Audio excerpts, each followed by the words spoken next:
So topic is accounting standard 16, borrowing cost. अच्छा, सबसे पहले समझते बोरोइंग कॉस्ट, तो उसी के ऊपर लगेगा, बोरोइंग के ऊपर। भाई ये बोरोइंग क्या होती है, और दूसरा पहले इसका नीड क्या है, नीड ऑफ बोरोइंग क्या है।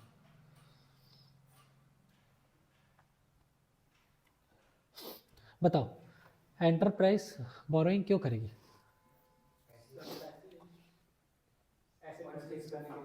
फंड रेस करने के लिए। मतलब अगर मैं बोलूं कि हर एंटरप्राइज को, every enterprise will require borrowings of funds to acquire, build, install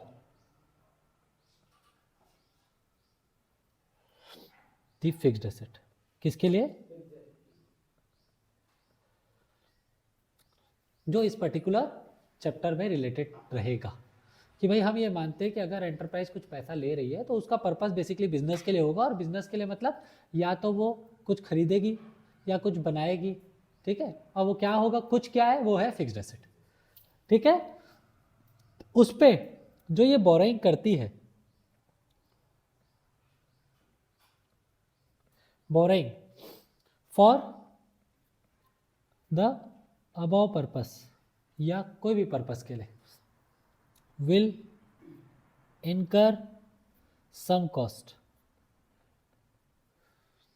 in the form of interest and other cost,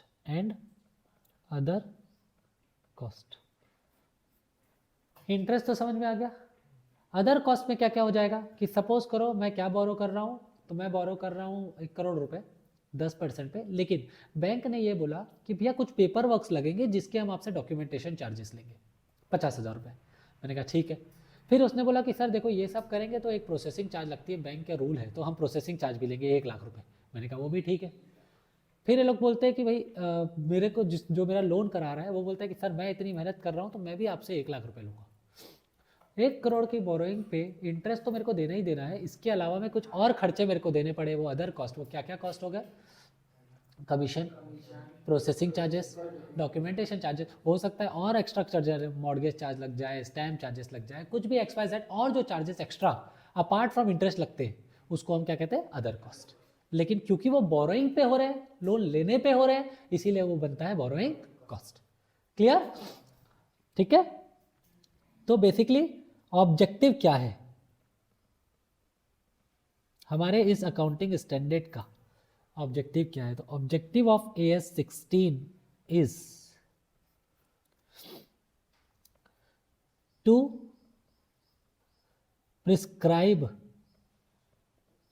the treatment of borrowing cost.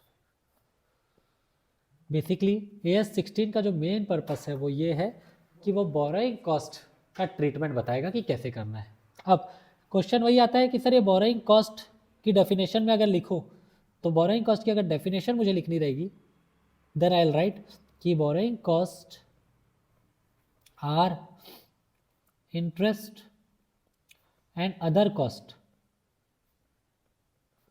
incurred in relation to borrowing of funds, right?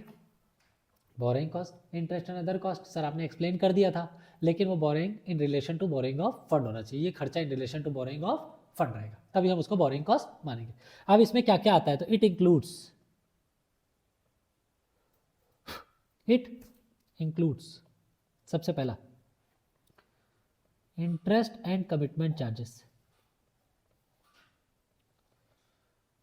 Commitment charges, देखो interest तो हमको समझ में आ जा रहा है, बात आती है कमिटमेंट चार्जेस की। तुम लोगों में से कोई समझा पाएगा कि कमिटमेंट चार्जेस क्या होती है? कोई भी।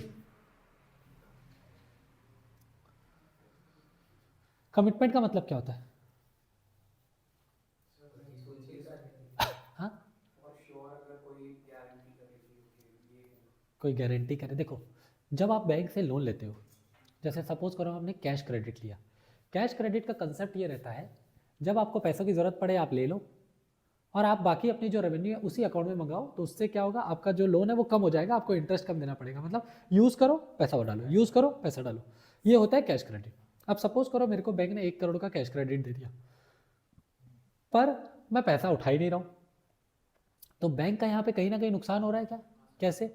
इंटरेस्ट हो ही नहीं रहा। अगर वो 1 करोड़ मेरी जगह सपोज करो श्रद्धा को दे देती, तो 1 करोड़ रुपए पे श्रद्धा ब्याज देती यूज़ करके, लेकिन मैं तो अभी यूज़ नहीं कर रहा हूँ। तो बैंक क्या करती है, उस केस में एक ऐसा कंडीशन लगाती है कि सर हम आपको 1 करोड़ का लोन दे रहे हैं, लेकिन हम ये उम्मीद करते हैं कि इसमें से 50 लाख आप कभी ना कभी उठाते रहोगे। यदि आपका कभी भी 50 लाख से कम बोरिंग होती है, हमारे यहाँ से पैसा उठता है, तो हम बचे हुए बैलेंस पे कमिटमेंट चार्ज लगाएंगे। क्या लगाएंगे?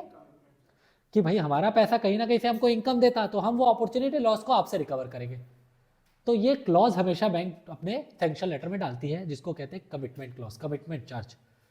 ठीक है, तो बैंक तुमसे कमिटमेंट ले लेती है कि अगर 50 लाख रुपए नहीं उठाए एग्जाम्पल के रूप में, तो 50 लाख से नीचे जितना भी रहेगा तो डिफरेंस अमाउंट पे हम तुमसे चार्ज लेंगे। वो एक अमाउंट वो लोग सेट कर लेते हैं, इंटरेस्ट रेट, उसको कहा जाता है commitment charge, and it is part of my borrowing, वो मेरे बोरोइंग का पार्ट है, right. Next, amortization of discount or premium related to borrowings।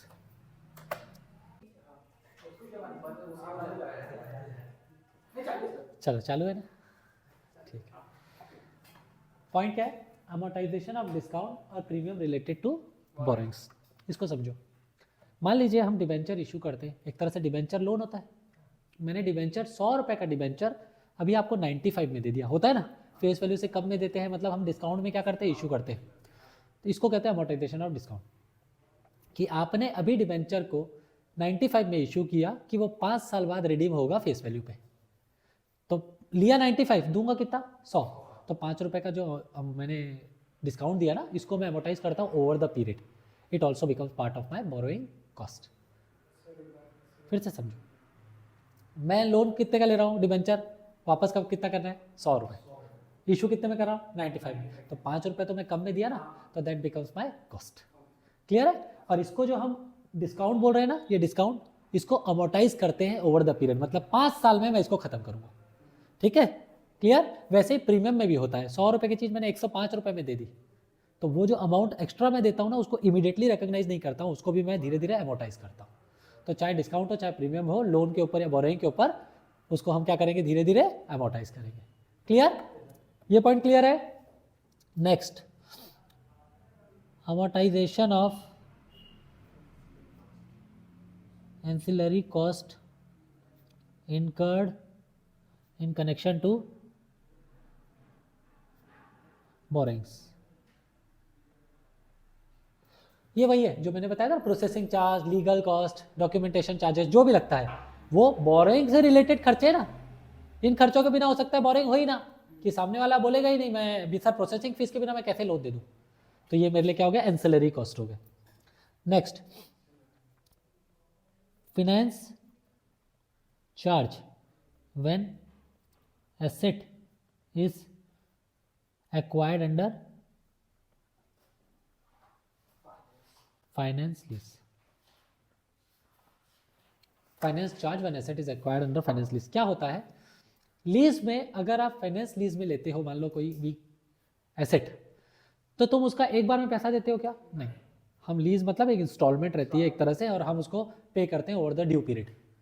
अब उस इंस्टॉलमेंट में एक प्रिंसिपल एलिमेंट रहता है और एक फाइनेंस चार्ज रहता है। फाइनेंस चार्ज मतलब इंटरेस्ट कंपोनेंट। तो ये जो फाइनेंस चार्ज है, इसको हम क्या करते हैं, धीरे धीरे रिकॉग्नाइज करते हैं ओवर द पीरियड। कैसे? अगर मैं आज 1 लाख रुपए की इंस्टॉलमेंट दूंगा और उसमें 80,000 रुपए का प्रिंसिपल है, तो 20,000 इंटरेस्ट रिकॉग्नाइज हुआ। वैसे ही अगले साल में फिर 1 लाख रुपए दूंगा, उस समय प्रिंसिपल 70,000 हो जाएगा या 80,000 हो जाएगा और इंटरेस्ट कम हो जाएगा। बेसिकली जैसे जैसे मेरा पेमेंट होते जाएगा वैसे वैसे मेरा क्या होते जाएगा, प्रिंसिपल का कंपोनेंट बढ़ते जाएगा और इंटरेस्ट का कंपोनेंट कम होते जाएगा। राइट, पेमेंट में प्रिंसिपल का एलिमेंट बढ़ जाएगा और इंटरेस्ट का एलिमेंट कम हो जाएगा। लोन लेते तो यही होता है, बस इसी चीज को फाइनेंस चार्ज बोला जाता है और ये फाइनेंस चार्ज भी बोरोइंग कॉस्ट का पार्ट बनता है। Next, exchange difference arising from foreign currency borrowings to the extent they are treated as adjustment to interest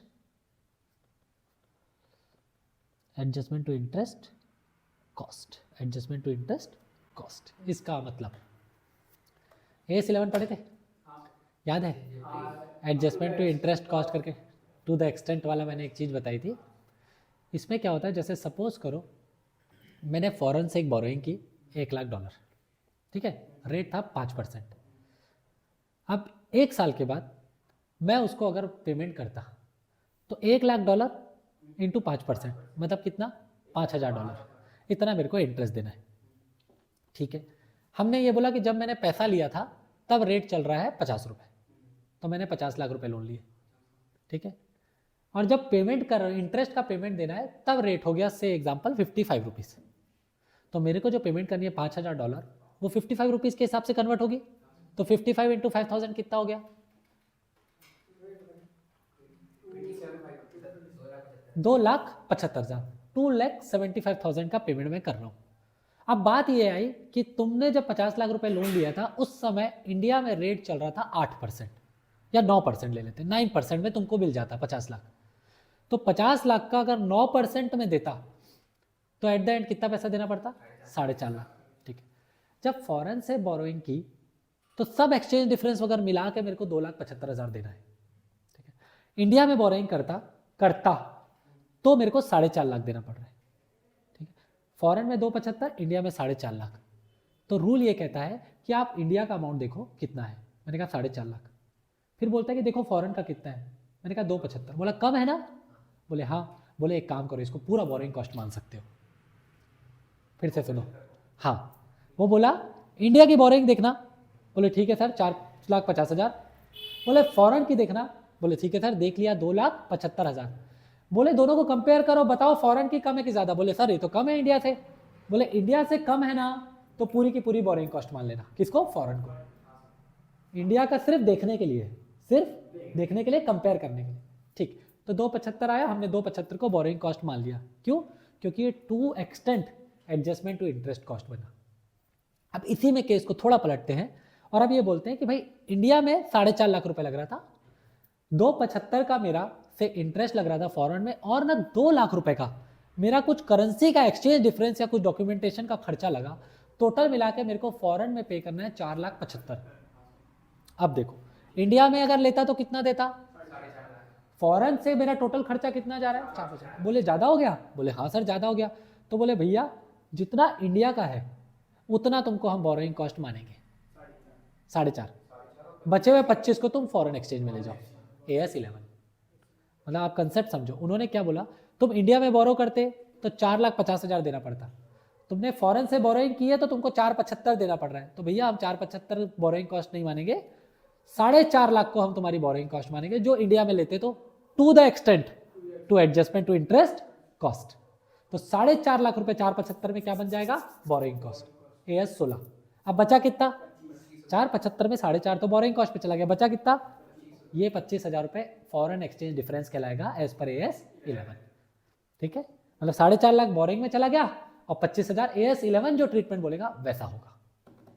आया समझ में, पक्का। एक एग्जांपल करते हैं,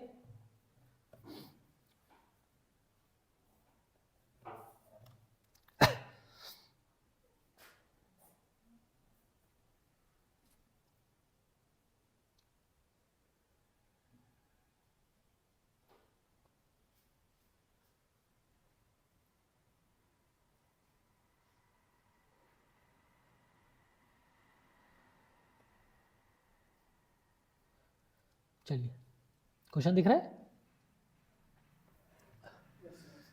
XYZ Limited has taken a loan of USD 10,000 on April 1, 2000, say X1, for a specific project at an interest rate of 5% payable annually. On 1st April, the exchange rate between the currencies was 45. The exchange rate as at 31st March was 48. The corresponding amount could have been borrowed by XYZ Limited in local currency at the rate of 11%. तो जब भी इस type का question आए तो सबसे पहले explanation देना। तो हम लिखेंगे as per S 16 exchange difference arising from foreign currency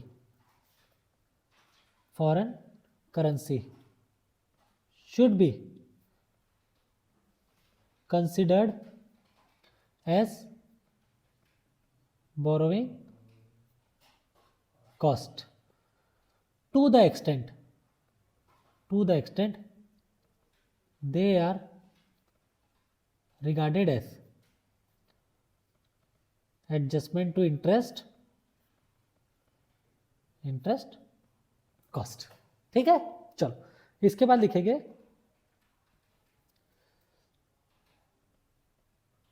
we should determine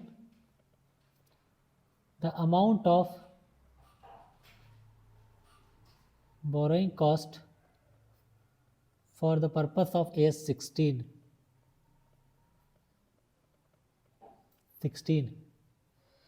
तो सबसे पहले हम निकालेंगे interest for the period, interest paid on foreign borrowing. ठीक है, तो ये होगा $10,000 इंटू 5%, कितना आया $500 इन लोकल, फिर ऐसे कन्वर्टेड टू लोकल करेंसी वो हो जाएगा $500 इंटू 48, क्योंकि इंटरेस्ट कब देंगे, साल खत्म होने के बाद, और साल खत्म होने के बाद जो वैल्यू है वो है 48, तो कितना आया 24,000 रुपीज। ठीक है, फिर बी पार्ट लिखेंगे increase in liability towards principal amount due to change in exchange rate,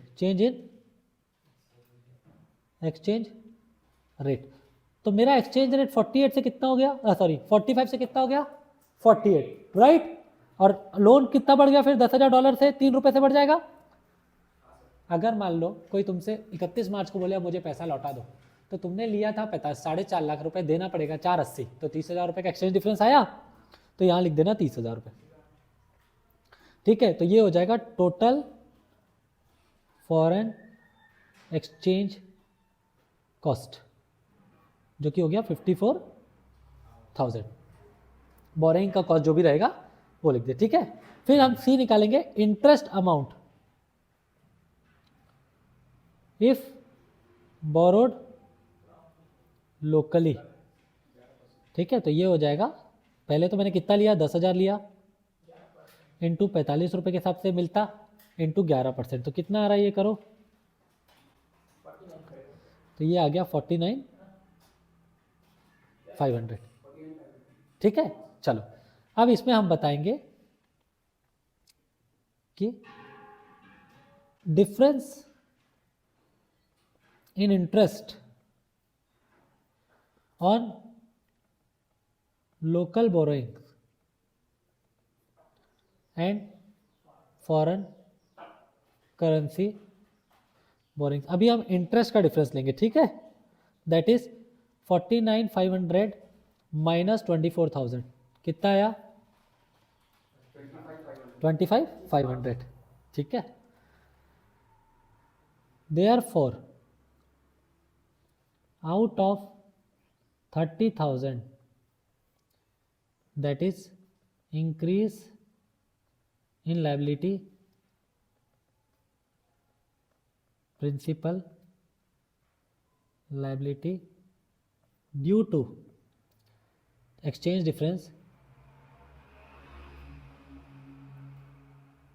only ₹25,500, ठीक है, will be treated as borrowing cost as per AS 16 as regarded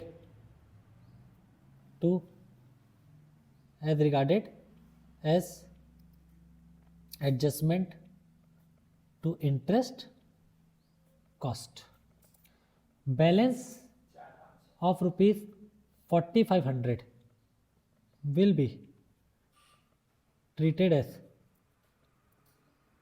exchange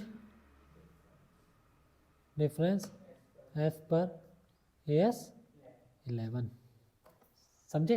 देखो इंडिया में 49,500, इसको ऐसा समझो, फॉरेन का बोरोइंग मिला के 54,000, तो मैंने क्या बोला था 49,500 तक के तुम एडजस्टमेंट टू इंटरेस्ट कॉस्ट मान लेना और बचे हुए को तुम क्या करना एक्सचेंज डिफरेंस पे ले जाना। तो इसने बताया कि भैया हमारे 49,500 में इंटरेस्ट 24,000 जो फॉरेन का था वो तो एक्चुअली में इंटरेस्ट माना जाएगा। अब बची बात 25,500 की, तो ये 25,500 जो फॉरेन एक्सचेंज डिफरेंस आ रहा है ना, उस डिफरेंस में से भी 25,500 को आप ले लो एज अ बोरिंग कॉस्ट।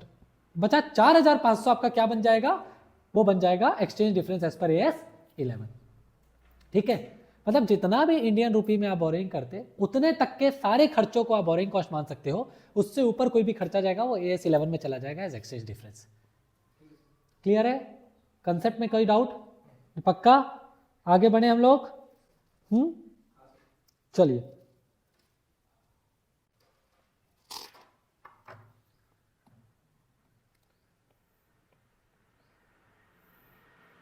अब इसी में सपोज करो कि अब हमारा इंटरेस्ट रेट जो लोकल बोरिंग में है वो 13% है, तब क्या करोगे? वैसे ही स्टेप वन निकालो, नहीं पूरा कैलकुलेट करो वापस से, सेम पूरा फॉरेन का दोनों चीजें सेम आएगी, इसलिए मैं ऊपर से ले लिया हूँ, कॉपी कर लिया हूँ। इंडिया का कितना आ रहा है? हाँ 58, ठीक है, ये 58,500 आ गया। उसके बाद डिफरेंस इन इंटरेस्ट निकालना है, 58,500 इंडिया का है, 24,000 फॉरेन का है, डिफरेंस आ गया 34,500। अब इस 34,500 के टोटल अमाउंट में 30,000 को पूरा का पूरा क्या मान लोगे? तो इस केस में पूरा का पूरा ये जो 30,000 है इसको मैं क्या मान लूंगा? Increase in liability treated as adjustment to interest cost as per AS 16 and will be added to borrowing cost. ठीक है, क्योंकि ये जो अमाउंट आया 54,000 जो पहले था फॉरेन बोरोइंग में, अब इंडिया में हो गया 58,500, इंडिया का ज्यादा हो गया, तो इंडिया का ज्यादा हो गया मतलब ये जो कम वाला है ये पूरा का पूरा क्या बन जाएगा? Borrowing cost. तो इसीलिए पूरा का पूरा 54,000, 30,000 ये, 24,000 ये, पूरा का पूरा 54,000 क्या बन गया? Borrowing cost as per AS 16। Exam में आता है। क्लियर है? कोई डाउट? चलो अब हम आगे बढ़ सकते हैं क्या? चलिए, अब बोरोइंग कॉस्ट में सबसे इंपॉर्टेंट एक डेफिनेशन होती है, वो डेफिनेशन से पहले हम देखते हैं कि कैपिटलाइजेशन ऑफ बोरोइंग कॉस्ट कैसे करेंगे। कैपिटलाइजेशन ऑफ बोरोइंग कॉस्ट, अब हमने जो बोरोइंग कॉस्ट इनकर की है उसके दो ट्रीटमेंट हो सकते हैं, या तो उसको आप अपने एसेट में कैपिटलाइज कर दो, मतलब एसेट की वैल्यू बढ़ा दो, या तो उसको एक्सचेंज डिफरेंस बोल के बोरोइंग कॉस्ट बोल के P&L में ले जाओ। क्योंकि हम देखते थे ना, अभी तक पढ़ते आते थे कि जो भी इंटरेस्ट का खर्चा होता था उसको P&L में डेबिट साइड कर दो, खर्चे ले लो, प्रोसेसिंग चार्ज लगा बैंक का, खर्चे में ले जाओ, तो हम सबको क्या एक्सचेंज कर देते थे, डिफरेंस बोल के P&L में ले जाते थे। अब AS 16 बोलता है कि ऐसी कुछ कंडीशंस हैं जिसमें आप उसको डायरेक्टली खर्चे में ना ले जाके पहले उसको एसेट में कैपिटलाइज कर सकते हो, मतलब एसेट की वैल्यू को बढ़ा सकते हो। तो वो कंडीशन क्या है? तो ये बोलता है those borrowing cost which are incurred in पहला एक्विजिशन, दूसरा कंस्ट्रक्शन, और तीसरा प्रोडक्शन ऑफ क्वालिफाइंग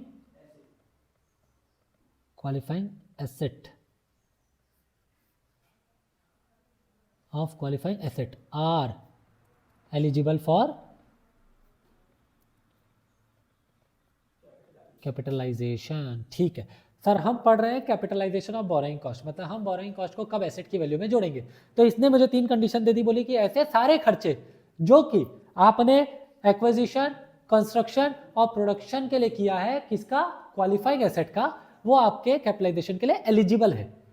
करना नहीं है, एलिजिबल है, कर सकते हो, तो एलिजिबल फॉर कैपिटलाइजेशन। पर उसके लिए मुझे समझना पड़ेगा कि sir what is qualifying asset. तो क्वालिफाइंग एसेट क्या होगा, ये बोलता है ऐसा asset and assets which takes substantial period of time to get ready for its intended use और सेल। ऐसा एसेट जो सब्सटेंशियल पीरियड लेता है बनने के लिए, to get ready for its intended use और सेल, बनने के लिए, इस्तेमाल होने के लिए या बिकने के लिए, तो उसको हम कहते हैं क्वालिफाइंग एसेट। सर ये तो समझ आ गया, but what is meant by this substantial period, मैं क्या समझूं सब्सटेंशियल पीरियड, कुछ तो बताओ। ठीक है, तो सब्सटेंशियल पीरियड क्या होता है, मजे की बात, जो आंसर दूंगा ना तुम लोग को एकदम मजा आ जाएगा। There is no specific period defined as substantial period. ठीक है, however 12 months period is considered as substantial period। मतलब कोई ऐसा स्पेसिफिक गाइडलाइन नहीं दी हुई है, पर हाँ ये मान लेते हैं कि 12 महीना सब्सटेंशियल पीरियड है, 12 महीना सब्सटेंशियल पीरियड है। एनी शॉर्टर और longer period can be considered as substantial period if fact or circumstances justify the same। मतलब कि 8 महीने को मैं सब्सटेंशियल पीरियड मान सकता हूं क्या, हाँ साबित कर दो, मान लो। आपका जो फैक्ट है वो ये जस्टिफाई करना चाहिए, होना चाहिए कि भाई हाँ 8 महीना ही सब्सटेंशियल पीरियड है, क्योंकि मैं जो बना रहा हूँ वो 8 महीने ज़्यादा से ज़्यादा समय लेगा, तो मेरे लिए वो सब्सटेंशियल पीरियड हो गया। मान लीजिए एक बिल्डिंग बना रहे हैं, तो यूजुअली हम मान के चलते हैं कि कोई भी बड़ा प्रोजेक्ट बनाने में 1 साल तो 12 महीने तो लगेगा। लेकिन मेरा आर्किटेक्ट इंजीनियर मेरे को आके बोलता है कि सर मैं गारंटी के साथ बोलता हूँ कि 10 महीने में बना के दे दूंगा आपको, इससे ज़्यादा तो लगेगा ही नहीं, मैं लिखित में देने के लिए तैयार हूँ, with proper estimation, with proper calculation कि कितना कितना समय लगे, सब बना के दे दिया। तो मेरे लिए फैक्ट जस्टिफाई कर रहा है कि भाई मेरे पास तो एक रिटर्न डॉक्यूमेंट है जो बोलता है कि सर प्लेन इतना महीना लगेगा, इसको सूखने में इतना महीना, मतलब उसने जस्टिफाई कर दिया। तो मेरे लिए सब्सटेंशियल पीरियड तो 10 महीने हो गए, तो मैं जस्टिफाई कर पा रहा हूँ, तो 10 महीने को भी सब्सटेंशियल पीरियड मान लूंगा। वो ब्रिज बना रहा हूँ बहुत बड़ा, 3 साल लगेगा बनने में, तो सब्सटेंशियल पीरियड। समझ गए कि आपके पास फैक्ट होना चाहिए जो उसको जस्टिफाई करे कि सब्सटेंशियल पीरियड क्या है। वो तो बनता है, बिल्कुल बनता है, लेकिन कंप्लीशन कब होता है, आखिरी में। पर तुम उसके पहले एक अनुमान तो लगाओगे कैपिटलाइजेशन कब तक करोगे, है ना, तो उसके लिए हम क्या करते हैं, सब्सटेंशियल पीरियड का एक एस्टिमेशन मान के चलते हैं। ठीक है, चलो नेक्स्ट होता है बेटा कंडीशन फॉर कैपिटलाइजेशन। अभी मैंने क्या बोला था, एलिजिबिलिटी फॉर कैपिटलाइजेशन। तो हमने बोला कि ऐसे बोरोइंग कॉस्ट जो एक्विजिशन, कंस्ट्रक्शन और प्रोडक्शन ऑफ क्वालिफाइंग एसेट के लिए होंगे, उसको आप बोरोइंग कॉस्ट के लिए कैपिटलाइजेशन का एलिजिबल मान सकते हो, एलिजिबल है, एलिजिबल बैचलर। हमारे यहाँ अभिषेक एलिजिबल है शादी करने के लिए, हुई क्या? अभी नहीं हुई, होगी कब? बाद में होगी, ठीक है, मतलब अभी वो एलिजिबल है। अब आते हैं कंडीशन फॉर कैपिटलाइजेशन। अब अभिषेक ने कंडीशन रखी है, अभिषेक एलिजिबल हो चुका है शादी के लिए, पर वो कंडीशन क्या रखता है कि सर देखो मेरे को लड़की चाहिए सुंदर, मेरे को लड़की चाहिए क्लबिंग करने वाली, मेरे को लड़की चाहिए एकदम अच्छी सी दिखने वाली, सुंदर होनी चाहिए एकदम, ठीक है, मतलब मोहल्ले में निकले तो लोग बोले ऐश्वर्या आई, समझ रहे हो, मतलब वो कंडीशन रख रहा है। तो वैसे ही certain condition in scope of capitalisation भी होगी। हाँ, ये ऐश्वर्या के लिए नहीं बोलेगा, लेकिन इसकी भी कुछ कंडीशंस है, ठीक है। तो पहली कंडीशन तो इसकी क्या है, जो एलिजिबिलिटी की कंडीशन थी, तो those borrowing cost which are directly attributable for acquisition, construction and production of qualifying asset, ठीक है। पहला ये qualifying asset will be eligible for capitalization. हाँ सर ये तो पता है, आप पहले ही बता दियो। दूसरा कंडीशन ये है कि क्वालिफाइंग एसेट जो आप बना रहे हो will give future economic benefit to the enterprise, to the enterprise. मतलब आपने क्वालिफाइंग एसेट बनाया पर वो मेरे बिजनेस में कुछ बेनिफिट ही नहीं दे रहा है, तो भैया उसको कॉस्ट के लिए वो कैपिटलाइजेशन की कंडीशन पूरी नहीं कर रहा है। वो क्वालिफाइंग एसेट तो आपने उसके लिए खर्चा कर दिया, लेकिन वो क्वालिफाइंग एसेट से कुछ ना कुछ आपको फायदा होना चाहिए बिजनेस को। और तीसरा होता है बेटा कॉस्ट कैन बी मेजर्ड। अगर आप कॉस्ट मेजर ही नहीं कर पाओगे तो कैपिटलाइज किसको करोगे? तो cost can be measured reliably, ठीक है, क्लियर है। अच्छा सर इसमें एक बात आपने बोली कि ऐसे खर्चे जो कि डायरेक्टली एट्रीब्यूटेबल, क्या बोले सर? डायरेक्टली एट्रीब्यूटेबल बोले आप। सर ये डायरेक्टली एट्रीब्यूटेबल क्या होता है? कोई बताएगा मेरे को डायरेक्टली एट्रीब्यूटेबल?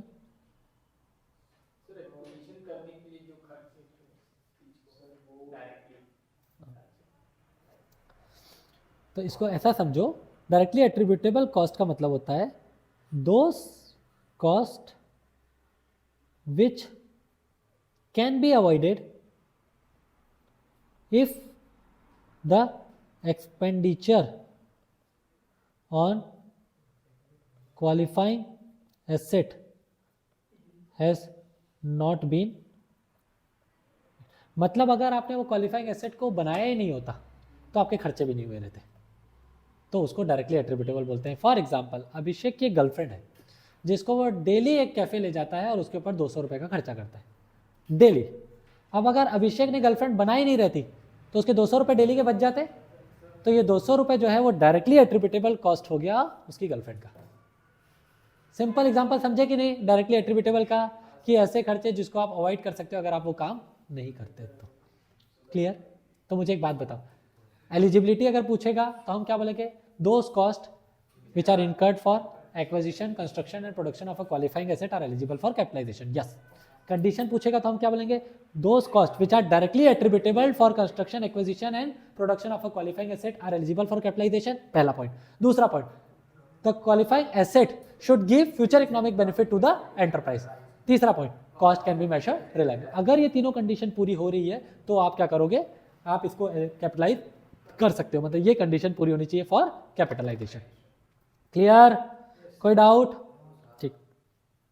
अब आते हैं थोड़ा सा बोरोइंग कॉस्ट के प्रकार में, टाइप ऑफ बोरोइंग कॉस्ट। दो तरह की आप बोरोइंग ले सकते हो बेटा, वन इज स्पेसिफिक बोरोइंग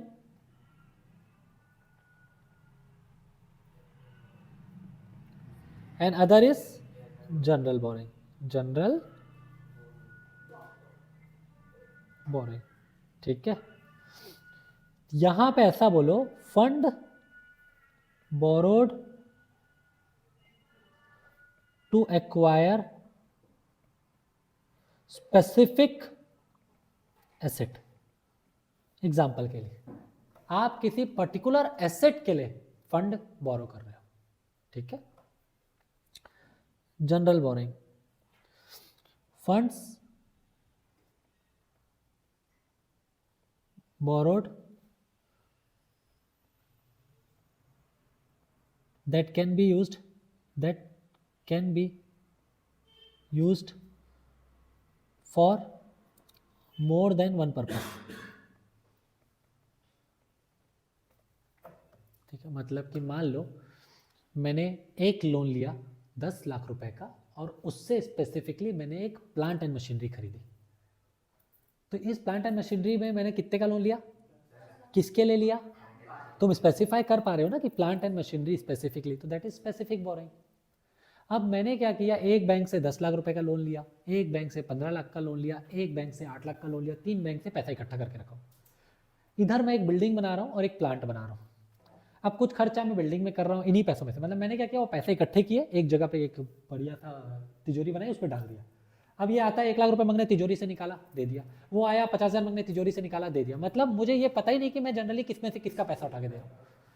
तो इसको कहते हैं general borrowing. When funds borrowed generally is used for the purpose which is general used, उसको हम कहते हैं, ठीक है। एग्जाम्पल, अभिषेक ने अपने पापा से 5,000 रुपए लिए अपनी गर्लफ्रेंड को घुमाने के लिए। दिस इज स्पेसिफिक बोरिंग, क्योंकि अभिषेक का पर्पस क्या है, अपनी गर्लफ्रेंड को घुमाना। अभिषेक ने 5,000 रुपए अपने पापा के से लिए और बोला कि इसमें मैं अपने दोस्तों को, राहुल सर को पार्टी दूंगा, ठीक है। अब राहुल सर, श्रद्धा, अरहम, सिद्धार्थ, हम लोग सब मजे से खा रहे हैं वहाँ पे खाना, अभिषेक हमको पार्टी दे रहा है। अब ये आइडेंटिफाई कर सकते हैं क्या कि राहुल सर ने 2,000 का खाया, अरहम ने 500 का खाया, श्रद्धा ने 1,000 का खाया? नहीं, हम लोग पार्टी में तो सब कॉमनली है, तो वो क्या हो गया, अभिषेक के 5,000 जनरली हम सबके लिए यूज हो गए। समझ गए? तो स्पेसिफिक किसी पर्टिकुलर एक एसेट के लिए कर लो, स्पेसिफिक पर्पस के लिए कर लो, स्पेसिफिक जनरल, जब आप जनरल पर्पस के लिए कर रहे हो तो उसको जनरल बोरिंग कहेंगे। कोई डाउट इसमें? आगे बढ़ सकते हैं? पक्का? चलो, अब हम सर कॉस्ट कैसे निकालेंगे? तो कॉस्ट एलिजिबल फॉर कैपिटलाइजेशन। अब स्पेसिफिक के केस में, पहले स्पेसिफिक बोरिंग के केस में ये होता है actual borrowing cost incurred during the period, वो निकालना। फॉर एग्जाम्पल 10 लाख रुपए अभिषेक ने बोरो किए, ठीक है, कि मैं एक शानदार अंगूठी खरीदूंगा गर्लफ्रेंड के लिए, बढ़िया वाली, और उसको गिफ्ट दूंगा, ठीक है। इसने डेट तय की कि उसका जन्मदिन आता है 14 फरवरी को, तो मैं 14 फरवरी को उसको गिफ्ट करूंगा। उसने बोरिंग पहले ही कर ली, इसको ये भरोसा नहीं था कि हो सकता है 14 फरवरी को बैंक बंद हो तो मिले नहीं। इसने कैसे भी करके 10 लाख रुपए का लोन ले लिया पर्सनल यूज का, ठीक है। अब इसका पर्पस क्या है, ध्यान देना, पर्पस है कि उसको अंगूठी देनी है 14 तारीख को।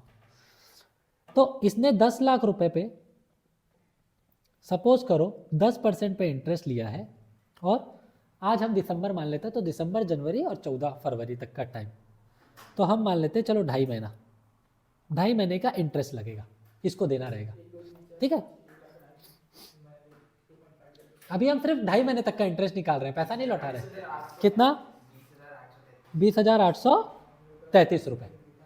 पर इसको पता चला कि यार एक काम है, ये तो जो मैंने 10 लाख रुपए लोन ले लिए हैं जिसपे मुझे ब्याज देना है, पर मैं अंगूठी तो 14 तारीख को खरीदूंगा सुबेरे, फिर उसको पैक कराऊंगा, बढ़िया शाम को प्रपोज करूंगा, तो 28 इतना मेरा होगा। तो इसने क्या किया, इधर देखा कि अरहम भी ढूंढ रहा था पैसा, क्योंकि अरहम को भी किसी को गिफ्ट देना था 10 लाख रुपए का, और अरहम को दिसंबर में देना था, जिस दिन मांग रहा। तो उसने, अरहम को पता चला कि अभिषेक के पास पैसा है और अभिषेक को यूज नहीं है, और 2 महीने बाद जब उसको यूज आएगा तब अरहम उसको लौटा देगा।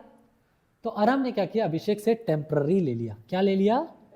टेम्पररी लोन ले लिया। तो इसमें जैसे ये टेम्पररी लोन लिया, इससे टेम्पररी इनकम आ गई, किसको आ गई, किसको आ गई इनकम, अभिषेक को।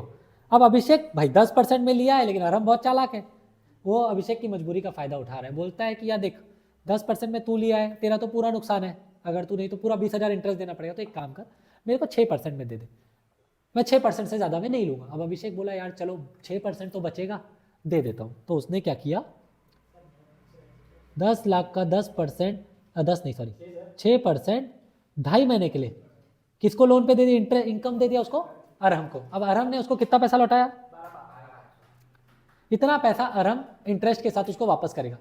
तो जो बैंक में उसको 20,833 रुपए देने थे, तो उसने एक पॉकेट से 20,833 निकाल के बैंक में दिए, और इधर दूसरी पॉकेट में 12,500 रुपए डाल दिए।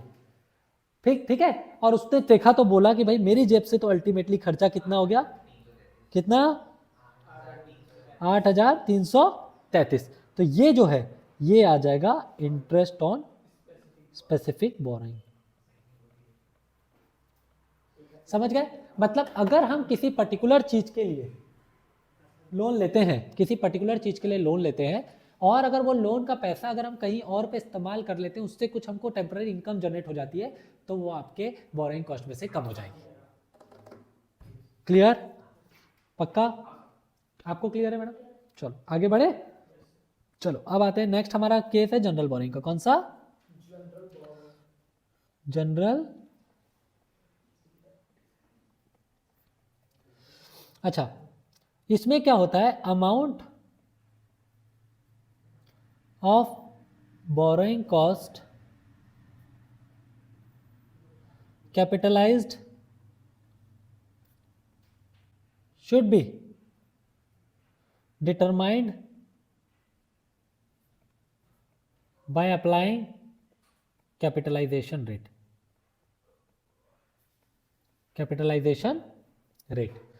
अब ये कैपिटलाइजेशन रेट होता है ना, ये होता है total interest plus other cost, total interest plus other cost from all borrowings, from all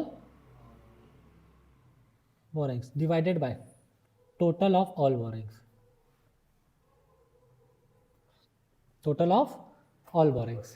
ठीक है, जैसे मान लीजिए कि मैं एक जगह से 5 लाख लोन लेता हूँ 11% पे, ठीक है, 5 लाख 11% पे मतलब 55,000। एक जगह से लोन लेता हूँ 8 लाख 13% पे, तो 8 लाख का 13% कितना हुआ, 84,000। ठीक है, नहीं 8 लाख का 13% हो गया 1,04,000। ठीक है, अब 1,04,000 प्लस 55,000 कितना हो गया, ये 159 हो गया total interest plus other borrowing cost. ठीक है, और डिवाइड करूंगा टोटल बोरोइंग, टोटल बोरोइंग 5 और 8 कितने हो गए, 13। तो करो दोनों को, तो 0.12 जो आ रहा है मतलब 12%, ये मेरे लिए बन गया कैपिटलाइजेशन रेट। ठीक है, क्योंकि हम इंटू 100 करते हैं ना भाई, इसको इंटू 100 भी कर देना बेटा कैपिटलाइजेशन रेट निकालने के लिए परसेंटेज में। अब इसका एक एग्जांपल देख लेते हैं तो ये क्लियर हो जाएगा।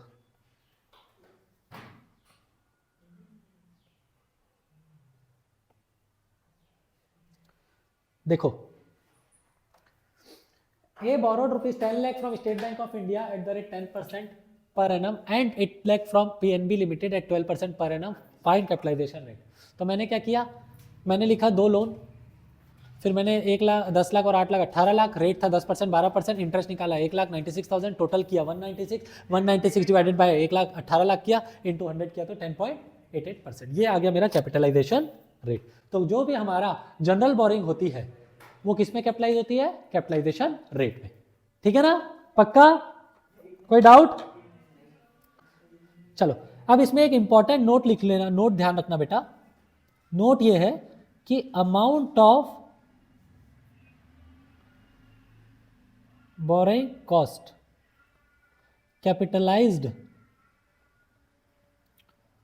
during the period should not exceed the amount of borrowing cost incurred during the period।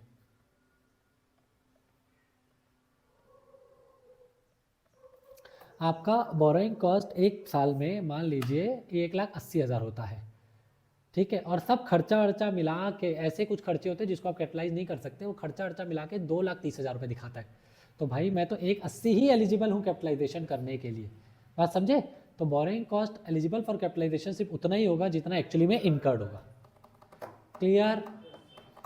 चलिए नेक्स्ट आगे बढ़े, यहां तक क्लियर है। नेक्स्ट टॉपिक है इसमें कमेंसमेंट ऑफ कैपिटलाइजेशन। क्या? Commencement of capitalization. कमेंसमेंट का मतलब क्या होता है?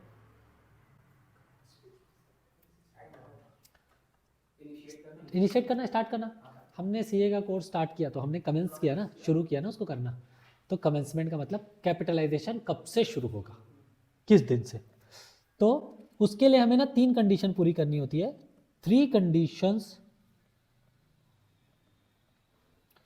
Must be fulfilled before commencement of capitalization. अब पहली condition, activities which are essential to prepare the asset for its intended use should be in progress। भैया आप बोल रहे हो कि मैं कैपिटलाइज करना चाहता हूं एक बिल्डिंग के कंस्ट्रक्शन को, तो भैया करो, कोई दिक्कत नहीं, कंस्ट्रक्शन होना चाहिए अभी भी चालू। मतलब एक्टिविटी किस में होनी चाहिए? प्रोग्रेस में होनी चाहिए। That expenditure should be incurred for acquisition, construction and production of a qualifying asset. ठीक है, मतलब बेसिकली वो जो एक्सपेंडिचर है वो एक्चुअली में इनकर किसके लिए होना चाहिए? क्वालिफाइंग एसेट के लिए। और तीसरा सबसे important, borrowing cost must be incurred. यहाँ बोरोइंग कॉस्ट भी इनकर्ड होनी चाहिए, वरना बोरोइंग कॉस्ट का मतलब ही क्या हुआ? खर्चा भी होना चाहिए, आप लोन लेके काम करना चाहिए। जब बोरोइंग ही नहीं है तो बोरोइंग कॉस्ट को कैपिटलाइज कैसे करोगे? तो 3 कंडीशन है। पहला कि activities which are essential to prepare the asset for its intended use should be in progress.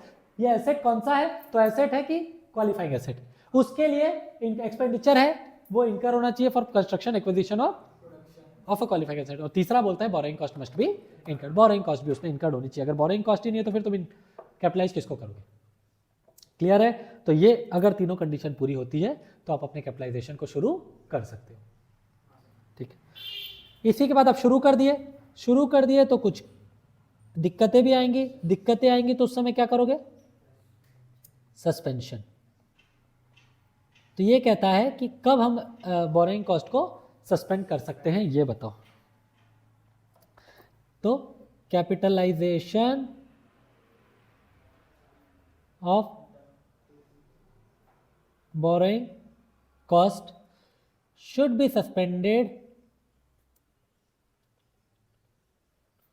for the period during which the active development was interrupted। भाई हमने क्या बोला? बोरोइंग कॉस्ट शुरू करने के लिए activities must be in progress. अगर वो एक्टिविटी जो डेवलपमेंट के लिए हो रही है वो रुक गई है तो आपको अपना बोरोइंग कॉस्ट का कैपिटलाइजेशन भी उसको रोकना पड़ेगा। ठीक है, सिंपल, एकदम सिंपल कि capitalization of borrowing cost should be suspended for the specific period during which the active development was interrupted. Active development रुक गया ना, अभी डेवलपमेंट नहीं हो रहा है ना, तो कैपिटलाइजेशन भी रोकना पड़ेगा। However there is one condition, वो कंडीशन ये है, capitalisation of borrowing cost is not suspended, focus करना बेटा नॉट पे, not suspended when a temporary delay is a necessary part of process of getting an asset ready for its intended use और cell.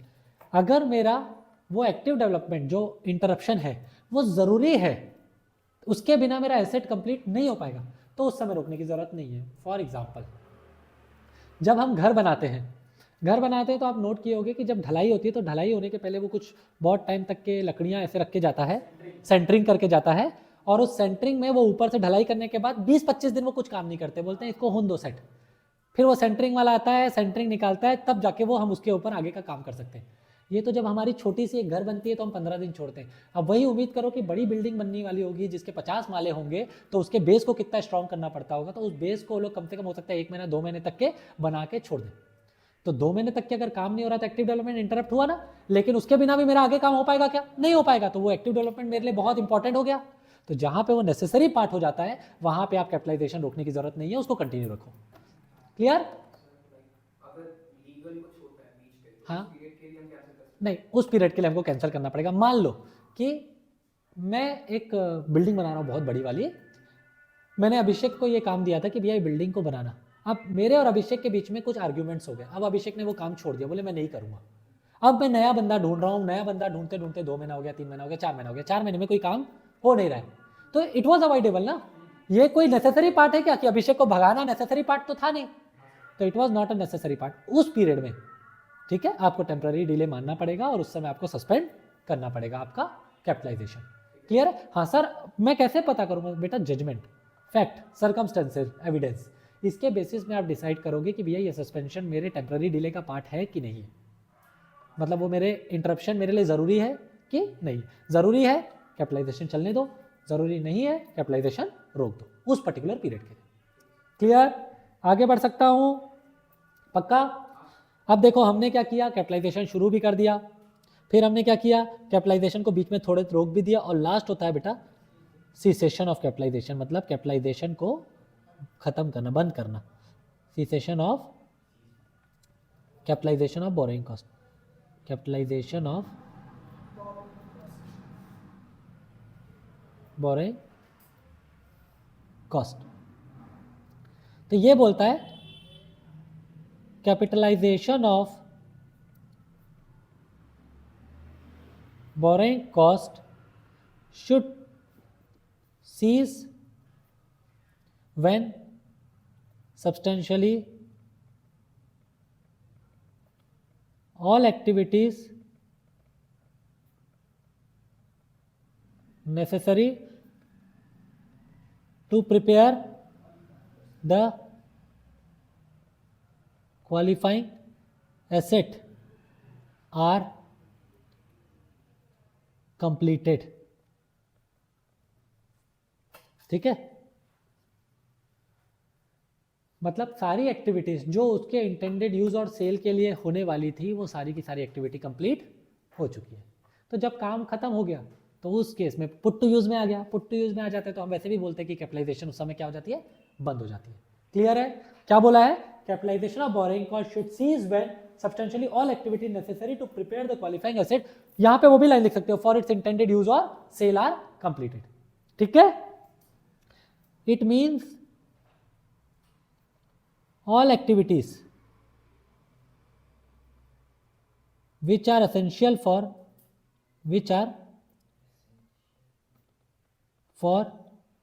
intended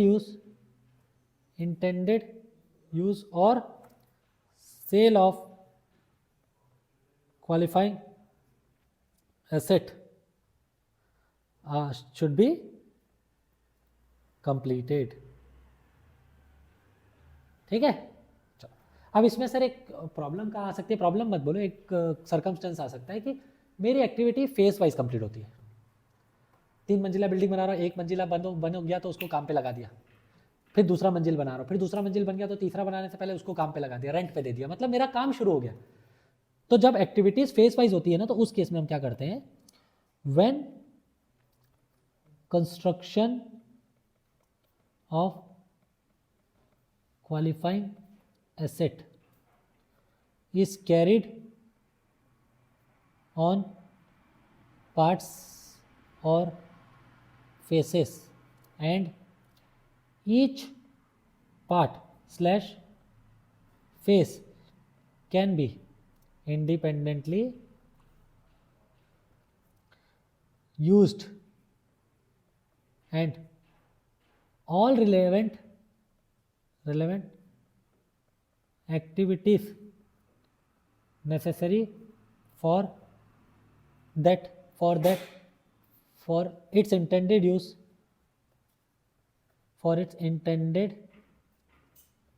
use or sale are completed. Then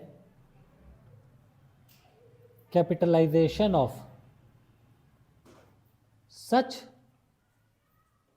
part और face should be seized. ठीक है ना, अलग अलग face में होगा। तो जैसे ही एक फेस कंप्लीट हो जाएगा इंडिपेंडेंटली यूज के लिए, और आप ये भी बोल दिए हो कि इस एक्टिविटी अब मैं इसको कैसे भी यूज कर सकता हूं, तो उस समय सिर्फ उस पर्टिकुलर फेस का जितना भी बोरोइंग कॉस्ट इनकर्ड हुआ होगा वो अब आप आगे से बंद कर दोगे। फॉर एग्जाम्पल, मैंने 1 करोड़ रुपए का लोन लिया था, 3 बिल्ड फेज बनाऊंगा, ठीक है, पहला फेज बन के तैयार हो गया, तो नेक्स्ट टाइम जब भी मेरा दूसरा फेज चालू होगा तो मेरा जो कैपिटलाइजेशन होगा वो सिर्फ सेकंड फेज पे होगा, फर्स्ट फेज की एक अमाउंट फ्रीज होके डेप्रिसिएशन लगना शुरू हो जाएगा। क्लियर है? पक्का? कोई डाउट किसी को भी? बस ये था आपका AS 16 बोरोइंग कॉस्ट। अब ये तो था क्या, थ्योरी, मतलब हमने कंसेप्ट समझ लिया। कंसेप्ट में हमने क्या क्या समझा, तो हमने कंसेप्ट में सबसे पहले समझा कि बोरोइंग कॉस्ट क्या होता है, तो हमने बोला बोरोइंग कॉस्ट और इंटरेस्ट एंड अदर कॉस्ट, ठीक है। फिर हमने बोला इसमें और क्या क्या इंक्लूड होगा, तो हमने बोला इंटरेस्ट और कमिटमेंट चार्जेस इंक्लूड होगा। इसके बाद बोला अमोर्टाइजेशन ऑफ डिस्काउंट और प्रीमियम ऑन बोरोइंग्स होगा। फिर बोला एंसिलरी कॉस्ट अगर कुछ होगा तो वो होगा। फाइनेंस चार्ज अगर फाइनेंस लीज पे लिए हो तो होगा। और इसके बाद बोला था कि exchange difference arising from foreign currency borrowings to the extent they are treated as exchange और एडजस्टमेंट, इंटरेस्ट एडजस्टमेंट, राइट, वो होगा। फिर हमने पढ़ा कि भाई क्वालिफाइंग एसेट क्या होता है, ये एग्जांपल तो क्लियर है। फिर हमने क्वालिफाइंग एसेट के बारे में पढ़ा कि सिर्फ वही कैपिटलाइजेशन एलिजिबल रहता है बोरोइंग कॉस्ट का जो कंस्ट्रक्शन, एक्विजिशन और प्रोडक्शन ऑफ क्वालिफाइंग एसेट के लिए हो। क्वालिफाइंग एसेट क्या होता है, which take substantial period of time to get ready for its intended use और सेल।